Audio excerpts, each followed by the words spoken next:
तो अब स्टार्ट करते हैं सेंट्रोसोम और सेंट्रियोल।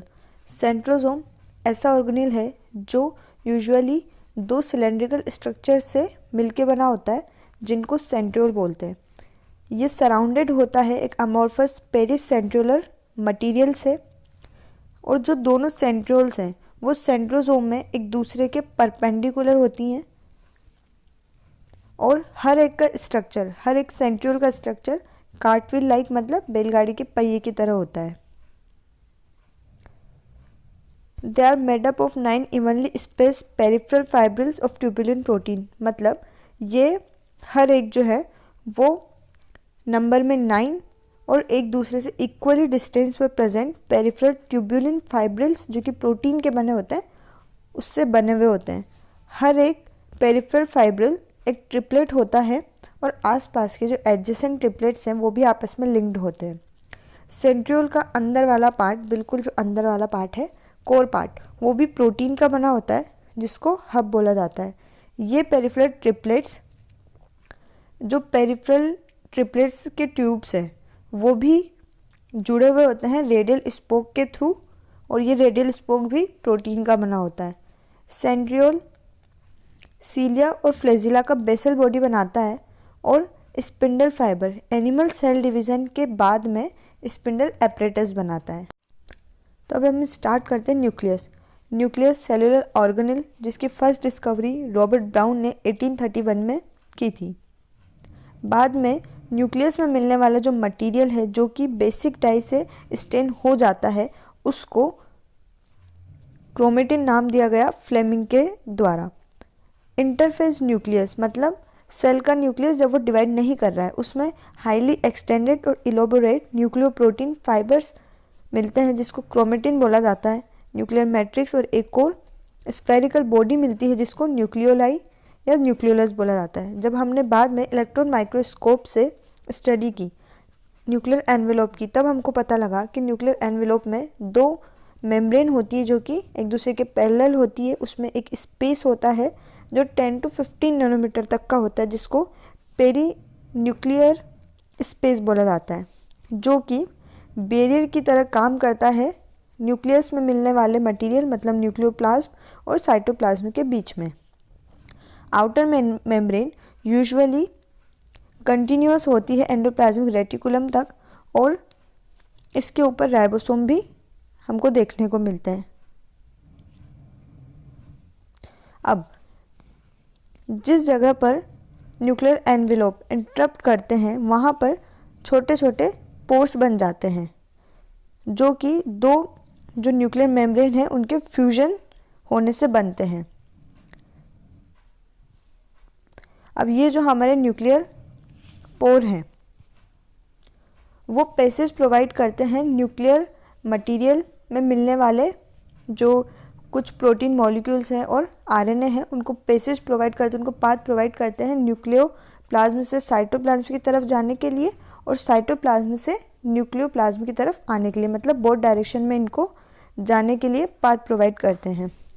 मेनली मतलब जनरली जब हम देखते हैं तो एक सेल में हमको एक ही न्यूक्लियस मिलता है, लेकिन बहुत बार हमने ऐसा देखा कि सेल्स में इनका नंबर चेंज हो जाता है। जैसे कि कई बार कुछ सेल में एक से ज़्यादा न्यूक्लियस आ जाता है, और कुछ कंडीशन ऐसी होती है जब जैसे कोई मैच्योर सेल है तो वो न्यूक्लियस लेस होती है। जैसे कि हमारे मैमल्स की जब हम बात करते हैं उनकी इरिथ्रोसाइट मतलब आरबीसी में न्यूक्लियस नहीं होता, वो न्यूक्लियस लेस होती है।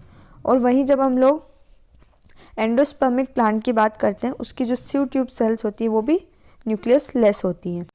अब ये क्वेश्चन आपसे पूछा जा सकता है कि कौन सी कंडीशन, कौन सी वो सेल्स होती हैं जो न्यूक्लियस लेस होती है, तो आपको याद रखना है जो एग्जाम्पल एनसीईआरटी में दिया है, इरिथ्रोसाइट, मैमल्स की इरिथ्रोसाइट्स, और जो वेस्कुलर प्लांट्स हैं मतलब जो एंडोस्पर्मिक प्लांट्स हैं उनकी sieve tube cell nucleus less होती है। देन हमारा जो न्यूक्लियर मैट्रिक्स है, न्यूक्लियोप्लाज्म जिसको हम बोलते हैं, वो न्यूक्लियोलस और क्रोमेटिन कंटेन करता है, मतलब इसमें न्यूक्लियोलस और क्रोमेटिन मिलता है। न्यूक्लियोलाई जो कि स्फेरिकल स्ट्रक्चर है प्रेजेंट होता है न्यूक्लियोप्लाज्म में। अब न्यूक्लियोलस का जो कंटेंट है, जो मटेरियल है, वो वो जो न्यूक्लियोप्लाज्म है उसके कॉन्टिन्यूस कनेक्शन में होता है, मतलब जो हमारा न्यूक्लियोलस है वो मेम्ब्रेन लेस होता है, उसकी वजह से इसका जो मटेरियल है वो न्यूक्लियोप्लाज्म के डायरेक्ट हर टाइम डायरेक्ट कनेक्शन में होता है। अब ये क्वेश्चन सबसे इम्पोर्टेंट आपसे पूछा जाता है कि राइबोसोमल आरएनए सिंथेसिस का एक्टिव साइट कौन सा होता है, तो न्यूक्लियोलस ही वो साइट है, मतलब न्यूक्लियोलस एक्टिव साइट होता है राइबोसोमल आरएनए सिंथेसिस का। अब जहाँ पर प्रोटीन सिंथेसिस ज़्यादा होना है वहाँ पर न्यूक्लियोलस हमें बड़ा साइज़ का, मतलब लार्जर और ज़्यादा फैला हुआ मिलेगा। तो जब हम लोग इंटरफेस न्यूक्लियस को रिकॉल करते हैं तो हमें याद आता है कि उसमें लूज और इनडिस्टिंक्ट नेटवर्क मिलता है हमको न्यूक्लियोप्रोटीन फाइबर्स का, जिसको क्रोमेटिन बोलते हैं। इनडिस्टिंक्ट मतलब होता है जो क्लियर नहीं दिखाई देता। पर जब आप सेल डिवीज़न के डिफरेंट स्टेजेस देखते हैं तो उस दौरान न्यूक्लियस की जगह पे हमें एक दूसरा स्ट्रक्चर देखने को मिलता है जिसको क्रोमोसोम बोलते हैं। देन क्रोमेटिन हमारा डीएनए और कुछ बेसिक प्रोटीन कंटेन करता है और इन बेसिक प्रोटीन को हिस्टोन बोला जाता है। उसके अलावा कुछ नॉन हिस्टोन प्रोटीन और आरएनए भी क्रोमेटिन में होते हैं। एक सिंगल ह्यूमन सेल में approximately 2 metre long thread like thread of DNA जो कि डिस्ट्रीब्यूटेड होता है 46 मतलब 23 पेयर क्रोमोसोम्स में। मतलब हमारा जो एक सेल है उसमें 2 मीटर लंबा हमको डीएनए मिलता है जो कि डिस्ट्रीब्यूटेड होता है 46 क्रोमोसोम में, मतलब 23 पेयर्स। और डीएनए की पैकेजिंग हम लोग क्रोमोसोम में डीएनए की पैकेजिंग को हम लोग 12th का जो हमारा इनहेरिटेंस वाला टॉपिक है वहाँ पढ़ेंगे।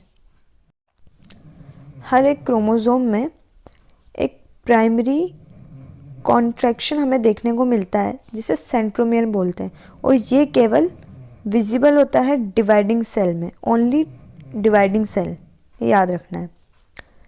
हाँ, तो हर एक क्रोमोसोम में एक एसेंशियल प्राइमरी कॉन्ट्रैक्शन होता है जिसको सेंट्रोमियर बोलते हैं, और उसमें बीच में डिस्क शेप का स्ट्रक्चर हमें देखने को मिलता है जिसे काइनेटोकोर बोलते हैं। इसको आप डायग्राम में देख भी सकते हैं, ये यहाँ पर दिया हुआ है ग्रीन कलर का जो हमें दिया है काइनेटोकोर। ये हमारा काइनेटोकोर, ये हमको देखने को मिलता है। ठीक है, सेंट्रोमेयर की पोजीशन के बेसिस पर क्रोमोसोम को 4 टाइप में डिवाइड किया गया है: मेटासेंट्रिक, सब मेटासेंट्रिक, एक्रोसेंट्रिक और टीलोसेंट्रिक। मेटासेंट्रिक क्रोमोसोम में जो सेंट्रोमेयर है वो क्रोमोसोम में बिल्कुल बीच में, एकदम बीचों बीच प्रेजेंट होता है, जिसकी वजह से क्रोमोसोम की जो दोनों आर्म्स है वो इक्वल लेंथ की होती है। देन सब मेटासेंट्रिक क्रोमोसोम में जो सेंट्रोमियर है वो क्रोमोसोम में बीच से, मतलब जो मिडिल सेंटर है वहाँ से थोड़ा हट जाता है, जिसकी वजह से एक आर्म छोटी हो जाती है और एक आर्म बड़ी हो जाती है। देन एक्रोसेंट्रिक क्रोमोसोम में सेंट्रोमियर इसके एंड के एकदम क्लोज, मतलब बिल्कुल एंड पर, किनारे पर चला जाता है, जिसकी वजह से एक आर्म तो बहुत ज़्यादा छोटी हो जाती है और एक आर्म बहुत बड़ी हो जाती है। और जब हम टीलोसेंट्रिक क्रोमोसोम की बात करते हैं तो उसमें सेंट्रोमियर एकदम टर्मिनल एंड पर चला जाता है, मतलब हेड पार्ट जो है टर्मिनल वहाँ चला जाता है। डायग्राम भी एक बार आप देख लीजिए, डायग्राम याद रखने आते हैं, क्वेश्चन आया हुआ है। तो सबसे फर्स्ट जो हमको दिया हुआ है ये है हमारा मेटासेंट्रिक क्रोमोसोम जिसमें सेंट्रोमियर बीच में है। देन सब मेटासेंट्रिक दिया हुआ है जिसमें सेंट्रोमियर थोड़ा सा बीच से हट गया है। उसके बाद दिया हुआ है एक्रोसेंट्रिक जिसमें वो एंड के पास में, मतलब बिल्कुल किनारे पे चला गया है। देन टीलोसेंट्रिक जो बिल्कुल टर्मिनल पर है सेंट्रोमियर वो। अब इसमें शॉर्ट आर्म और लॉन्ग आर्म दी हुई है, तो इसकी जो शॉर्ट आर्म है उसको पी आर्म बोला जाता है। ये हमारी पी आर्म। देन हमारी जो लॉन्ग आर्म है इसको हम बोलेंगे क्यू आर्म।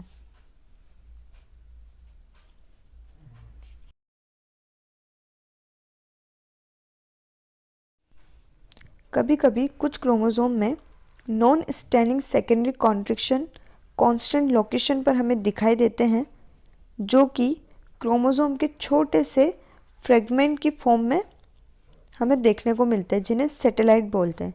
याद रखना, primary constriction centromere, secondary constriction मतलब सैटेलाइट। देन माइक्रोबॉडीज़, बहुत सारी मेम्ब्रेन बाउंडेड छोटी सी वेसिकल स्ट्रक्चर्स, छोटी छोटी वेसिकल स्ट्रक्चर्स जिन्हें माइक्रोबॉडीज़ बोला जाता है, जिनमें बहुत सारे एंजाइम्स प्रेजेंट होते हैं। और ये जो माइक्रोबॉडीज़ हैं वो बोथ प्लांट और एनिमल सेल्स में हमें देखने को मिलती। इसके समरी में भी कुछ पॉइंट्स हैं जो इम्पॉर्टेंट हैं, जैसे कि प्लाज्मा मेम्ब्रेन हमारी सेलेक्टिव परमिएबल होती है और कुछ मॉलिक्यूल्स के लिए ये फैसिलिटेट ट्रांसपोर्ट प्रोवाइड करती है। देन हमारा जो सेंट्रोसोम है और सेंट्रियोल है वो सीलिया और फ्लैजिला का बेसल बॉडी बनाते हैं, जो कि मूवमेंट में हेल्पफुल होता है। देन हमारा जो माइटोकॉन्ड्रिया है वो ऑक्सीडेटिव फॉस्फोराइलेशन और एडिनोसिन ट्राइफॉस्फेट के फॉर्मेशन में हेल्प करता है। देन जब हम प्लांट्स में बात करते हैं तो हमारा जो प्लास्टिड है, प्लास्टिड के ग्रेना में लाइट रिएक्शन और स्ट्रोमा में डार्क रिएक्शन होती है। ये क्वेश्चन बहुत इंपॉर्टेंट है, आता ही आता है कि प्लास्टिड के जो ग्रेना है उसमें लाइट रिएक्शन, वो लाइट रिएक्शन का साइट है और स्ट्रोमा हमारा डार्क रिएक्शन का साइट है। ठीक है, तो इसी के साथ हमारा आज सेल वाला टॉपिक कंप्लीट हुआ। अगर आपको ये वीडियो अच्छा लगा हो तो please like, subscribe and share. अब आप कौन सा टॉपिक और नेक्स्ट पढ़ना चाहते हैं ये मुझे कमेंट बॉक्स में लिखकर बताइएगा। और एक और इम्पॉर्टेंट बात कि जितने भी इसमें स्पेशल पॉइंट्स थे, क्वेश्चंस थे जो अभी तक आए हुए हैं, मैंने हाईलाइट कर दिए हैं। बाकी जो भी इसमें डार्क करके दिया हुआ है एनसीईआरटी में, जो भी पॉइंट्स हैं बोल्ड लेटर में दिए हुए हैं, उनको ध्यान से पढ़ना है, उसके ऊपर क्वेश्चन ज़रूर बनता है, तो उसका आप लोग ध्यान रख।